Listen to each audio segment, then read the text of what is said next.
Hey guys, what's popping, what's going on, guys? How you guys doing? Compliments of the season, Merry Christmas and a Happy New Year to everyone out there watching my video right now. If you're on my channel, you're welcome. If this is your first time watching my video on this channel, you're welcome to my channel. It's so exciting to have you here. Please, before we continue, I need you guys to just hit the subscribe button and of course like, comment and share to all your friends and let everyone know what's happening here. I'm trying to build a community of people who are interested in all kinds of things, so please, this is a family. Let everyone know about what's going on this channel. My name is Adeyemi Olowoshagba, and yes, you're welcome. The film that we're going to be reviewing today is a new Netflix original film, a new Netflix original Nigerian film. I'm talking about none other film than A Naija Christmas.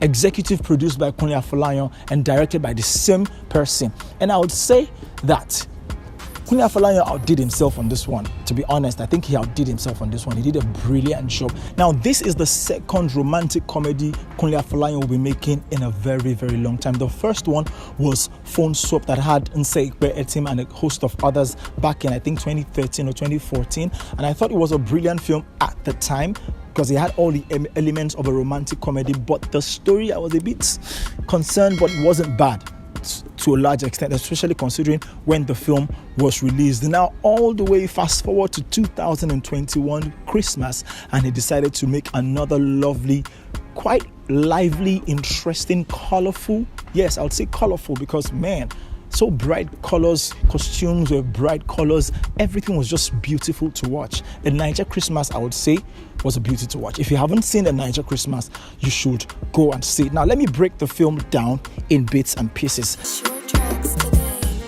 Talking about the story, it's not a basic story, but a simple one. It's just about a mother who wants her children to bring home a wife during the festive period. Basically, if you want to find out more, you have to watch the film. I don't want to give too much away for those who have not seen it at all. So let's talk about the technical things that was done right that made this film really, really lovely to watch.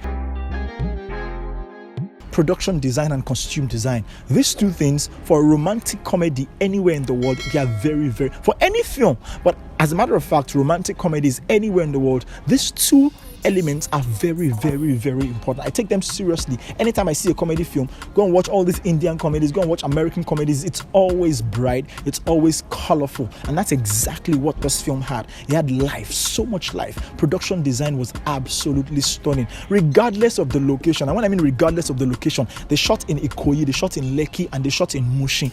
But for all these three locations, or these three locations in Lagos State, it was still colorful. There was no difference. The only difference is that you know that, okay, this is Mushin and this is Ikoyi. But in terms of the beauty of the film, in terms of consistency in the look, it was beautiful. Production design was big. I'll say big shout out to whoever did the production design for the film. Now let's talk about costume design as well. I think the costume design was excellent. Rachel Onliga was wearing something. Everyone in the film was wearing something colorful. As much as it wasn't obvious that it was deliberate, if you're a technical person and you work in the film industry, you will know that, yeah, this was done deliberately. The colors were matching, was consistent, it was even, and it was beautiful to watch. It gave life to the film. The lighting design as well, I would say they did a brilliant job. They understood, whoever the gaffer was on that set understood the assignment, and he literally brought his A game. It was a bright film. It was a lively film.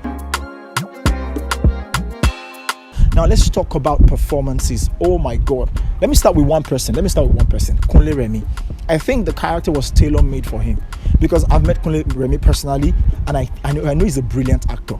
But sometimes every actor's biggest prayer, every actor in any industry, every actor dreams for a role that is just perfect for their personality, that is perfect for their character. Of course, they want to be flexible, they want to be able to blend into any character, but your biggest prayer sometimes is to get a role that just suits your personality, that suits who you are. Now, that's exactly what played out for KUNLE REMI in this film. I think he was brilliant. He spoke intelligently, he was funny, he was mature, he was also interesting to watch, goofy. I just loved every bit of his performance in this film. He literally brought his A game, and I can bet it that he enjoyed his time on that set. I can bet it. KUNLE, be honest, come to my comment section and let me know you enjoyed yourself the entire time on that set, because everything he did literally came natural for him, and that was really, really impressive. Now let's talk about another actor on this film that I think really impressed me. I'm talking about no one else but Efa Iwara. Now, I have seen him in a lot of films, and I know he's a good actor. Absolutely brilliant, intelligent, smart, and he knows how to get into roles. Now, there's something he did in this one that even made it extra special for me, and that is the fact that he played a nerd who had to stammer and blink at the same time. 3 things that are quite difficult to be consistent with, but he did it consistently from the beginning of the film to the end. Yeah, I won't lie, at some point it felt a bit too much, but because you are following the story, you won't even bother yourself about those things he was doing. I tried not to be distracted by that, but he did it so well, and I like his flexibility, the way he was able to carry that character from the beginning till the end. Consistency is key in acting, and he got it right.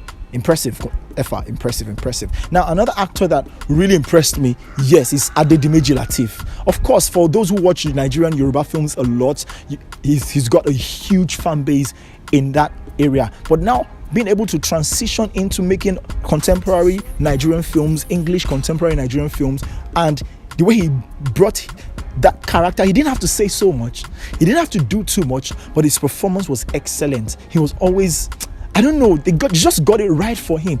And I like the look they gave him as well. The costume was also brilliant for him. He just brought his A game, and I liked every bit of his performance. Of course, Mommy Rachel, may her soul rest in perfect peace.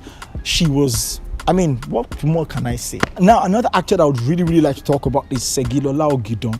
Now, I have heard a couple of things about her. People have made really nice comments about her performance in other projects that they've seen her on, but I've not been opportune or privileged to see her in anything. But this is my first time watching her in a film. I think Segilola Ogidon is going to have a beautiful 2022 because she's a major discovery. I think she's a brilliant talent. She's beautiful and she can really act. That's the one key thing that I would say. She can really act. And she comes off so innocent, but a great performer. Man, she was good. She was beautiful to watch.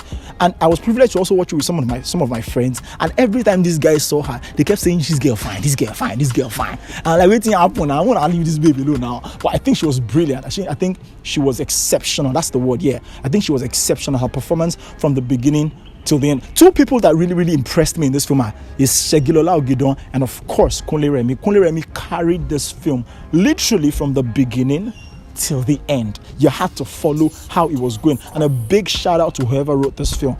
The writer did a good job to help to understand the kind of person, and I'm sure they must have done a lot of edits to understand the kind of person KUNLE REMI is and make him fit perfectly into that character. There's a side of this film that I like to talk, that I would want to talk about, because a lot of times that we've done it in Nigerian films, we've never gotten it right. Of course, it's not a full-blown musical. It's not a full-blown musical film, but the few times that they had to use music or do music, the syncing and the editing was perfect. Crucial scenes. The beginning, the proposal scene, the church scene where she had to do praise and worship, and of course the scene that had Pasuma perform. Those 3 scenes that had music in them, the editing, the syncing of the music, the cuts were brilliant. Big shout outs to 2 key departments in this film. That is the editor who edited the film, and of course the people that did the music score and sound design. They both, I'm sure they did it. Of course, filmmaking is teamwork, and I'm sure they had to come together to do this perfectly. It was perfectly synced. Yeah, that's the right word, right? Sync. Yeah, it was perfectly synced. I was really impressed. I was worried. I was skeptical. When especially the Pasuma scene where he had to perform in Mushin, I was worried, like, I hope these guys are going to get this thing right. But it was brilliant. Pasuma, it felt like Pasuma was literally singing the song, and I was enjoying it. I think the music department did a brilliant job. The editing was absolutely stunning. Of course, there are other actors that I'm not able to mention their names, but of course you can see them on the screen. They did a brilliant job. If I'm going to rate this film, I'll give it a 7.5. Now, in my own rating, in my score, if you get a 7.5, that's high. So don't sleep on it, guys. If you don't agree with me, let me know what you think. But in my own rating, I'll give it a 7.5 for a lot of reasons. Does it have holes? Because I'm talking like this film is just perfect. No, it's not a perfect film. There is no perfect film. Never. It's not possible for you to have a perfect film anywhere in the world. But sometimes you just want the imperfections to be way smaller than the perfections, right? Now, what were the things that I wasn't sure about? You see that twist? with Adedimeji Latif's link with everybody, his character's link with everybody in the film. You see that thing they did in the middle? I didn't get it. Now you have to watch it to understand what I mean. You have to watch it. I didn't get that bit. I wasn't too sure about it, you know. But all in all, it didn't distract me too much from the entire story of the film. It didn't distract me too much from following the film from the beginning till the end. If I'm being honest, it did not. So I didn't really worry too much about it. But it was just gave me a little concern. Now the second thing that I wasn't too, I won't say too impressed. I would understand what they were trying to do, because of course a girl that grew up in Mushin, you don't expect too much. But then I thought her costuming, Ajike's costuming, Segilola Ogidan's costuming could have been better. Just a little up. They got it right towards the end. They got it right at some point, but there were things that she wore that I'm thinking, and the way there was a way, and the makeup as well. There was a way they made her hair that I was like, I didn't know what they are trying to achieve, so don't let me judge them too much. But I was just a little worried for it. Overall, like I said earlier, it's a 7.5 for me, because KUNLE AFOLAYAN literally outdid himself on this one. Brilliant film, brilliant watch. If you haven't seen it, please go and watch it. Like I said earlier, hit the subscribe button, like this video, let me know what you think about my review of this film. If you do not agree with some of the things that I said, let me know in the comment section. Let us argue. If it's the like or the dislike button that you want to hit any of the, just make sure you are hitting something. You get what I'm trying to say, right? Please, thank you so much for watching. God bless you. And of course, watch out for more videos on this channel, and we're going to do it brilliantly next time. Thanks for watching, and goodbye.